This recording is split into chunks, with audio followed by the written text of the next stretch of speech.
Hey, so if you're having trouble exporting images in Darktable, like export fails, freezes, or creates broken files, yeah, don't worry. This is a common issue and usually easy to fix.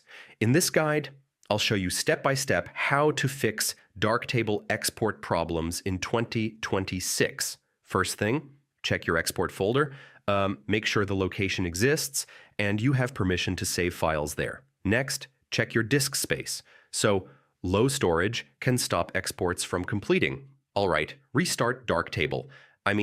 This clears temporary bugs that may block exporting. Now, lower export quality slightly. Very high resolution or heavy settings can cause export failures. Next, disable heavy modules like noise reduction or complex effects. So these can sometimes break exports. All right, update your GPU drivers.